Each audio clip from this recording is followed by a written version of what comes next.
Hello, hello guys. Magandang umaga po sa inyo lahat. Ngayon po ay araw po ng Sabado at ayan, so hindi po tayo mag-road trip ngayon. Tayo po ay magbebenta ng ating pong mga kalakal na beer in can. Baka makikita nyo yung nasa likod ko guys, hindi ko pinag-inuman lahat yan. Yan po ay kinakalakal ko po yan tuwing ako po ay uuwi sa trabaho sa pagka midnight shift yung aking trabaho. At pag Friday ho kasi dito yung po yung pagkuha nila ng mga basura. So ako po ay umiikot muna sa mga backlane at tinitingnan ko kung may mga kalakal. Minsan nakakatsempo, no? At ayun guys, iniipon ko yan tapos ibinebenta. So dito pala guys ay alam ko po 10 cents yata ang isang lata ng beer. At lata lang ko kasi ng beer po ang binibili dito. Yung mga lata ko ng soft drinks hindi ho pwede. Pero sa ibang region ho dito sa Canada ay binibili. Ayan po yung libangan pag uwi, no? Sayang din kasi kahit pasenti-senti mo lang meron na rin pambili ng 1 kilong baboy. Ayan. So yan po yung ginagawa po pag magsa-summer na ho dito. Ika nga kahit pa paano may konting dagdag. Minsan sumasama rin po ako sa mga pagko-construct ng mga bahay, yung pagpapalit ho ng mga single sa mga bubong. Ayan, sumasama rin po ako doon. Medyo mahirap lang kasi umaakyat ka sa mga bubong, mga 2 story, 3 story. Medyo may edad na tayo guys, nanginginig yung tuhod ko kaya hindi na ako masyado sumasama. Ayan. So yun ho yung mga ginagawa ho namin pag summer dito guys. Diskarte lang. Ganyan po ang buhay. Kahit konti, ika nga nakakadagdag din pang gastos. So alright guys, tayo po ihiwalay na ho natin yung ating pong mga lata. Pag ihiwalay natin, ayan o. Tingnan nyo po yung aking naipon o. Ayan guys. Minsan nakakatsempo ako ng isang supot. Sige po, at ayusin ko na po yung aking mga lata at ibebenta ko rin po ngayon. Yan, ipapakita ko po sa inyo kung paano magbenta ng lata rito. Okay guys.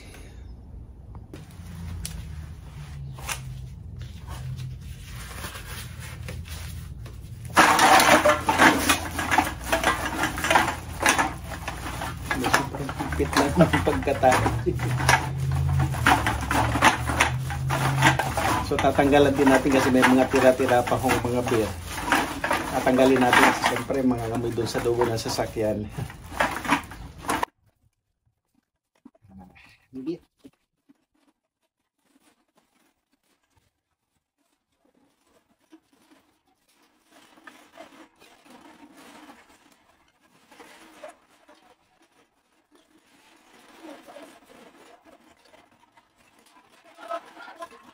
So malinis ko.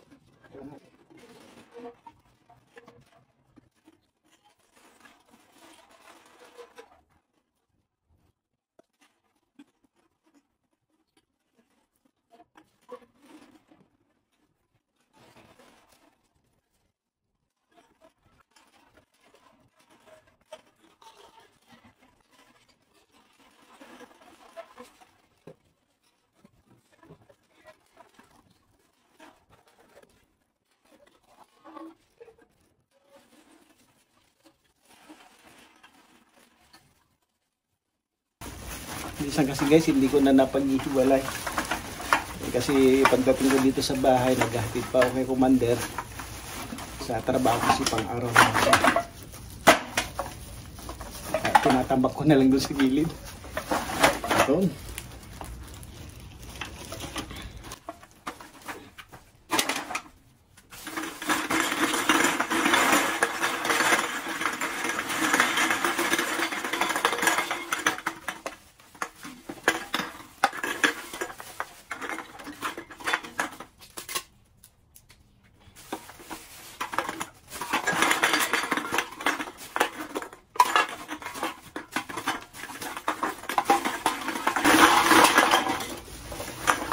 Parang naisip ko tuloy guys, mas maganda yata kung doon ko naihiwalay. Habang naglalagay kasi ako doon sa isang karton ng 24 na can. Parang okay yata. Doon ko na lang ihiwalay sa bentahan.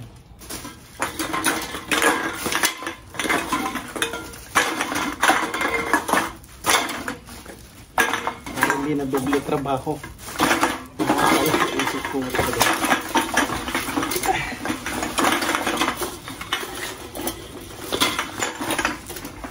Budweiser yung karamihan na iniinom nila rito. Ayan, Budweiser.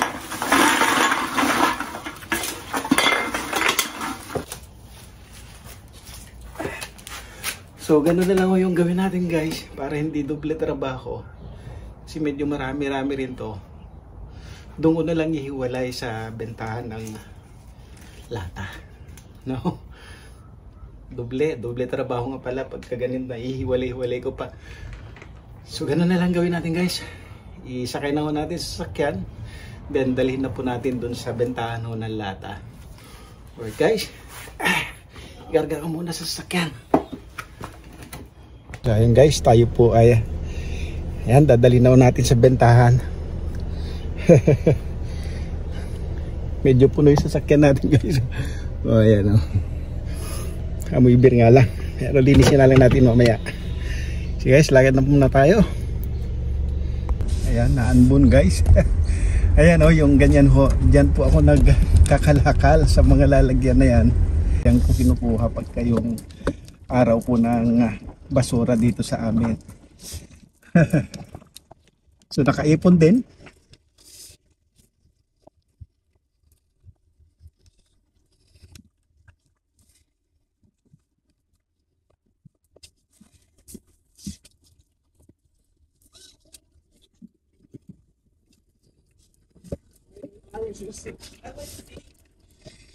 So, marami nang naglilinis na naman sa mga garahe. Kailangan linisan na naman natin.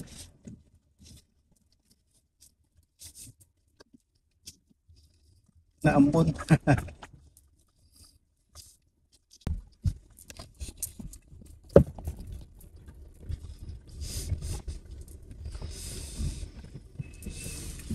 Buti nagkasya guys.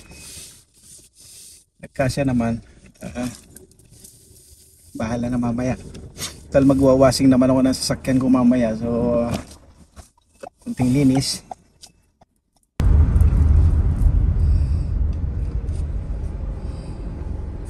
Init. Pinawisan ako guys.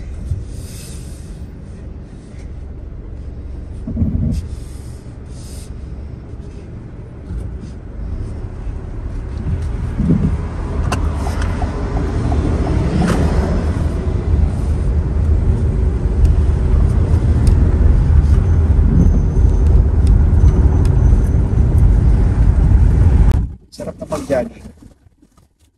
So, mga susunod na linggo, pwede na tayong mag-bike ulit. So, tayo linis-linis lamang muna sa ating bakuran at yan, yung mga halaman. Kailangan i-prepare na rin ho natin. I-prepare ko na rin po yung mga taniman ko ng gulay. Para pagka okay na, pwede nang mag-bike, pwede nang gumala guys. Pwede nang mag-jogging ulit. Para mabawasan ang taba.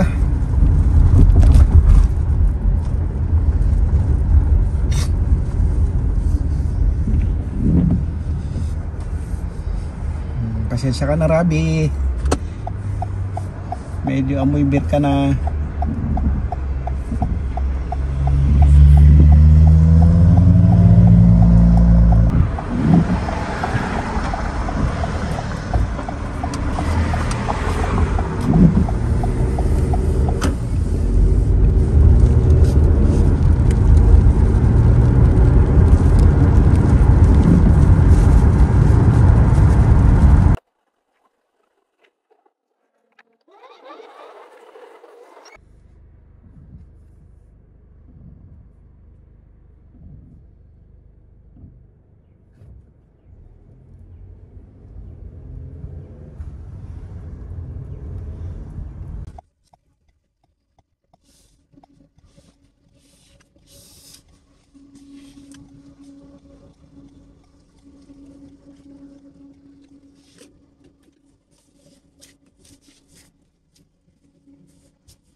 Ayun guys, nandito na ho tayo sa bentahan.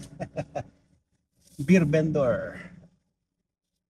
So sabi dito, empty bottles, ring the bell for service. Ayan. So magkano tayo rito?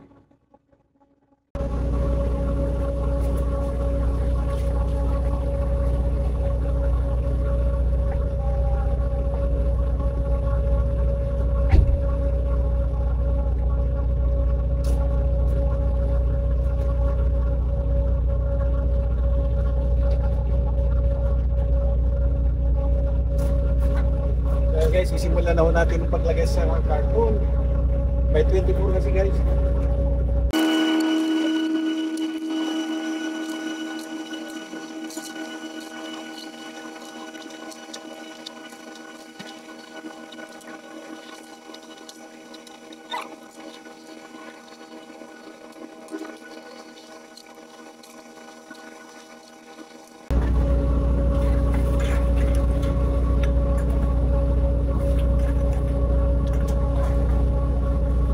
Kapag palagi na ako yung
23 na yung guys.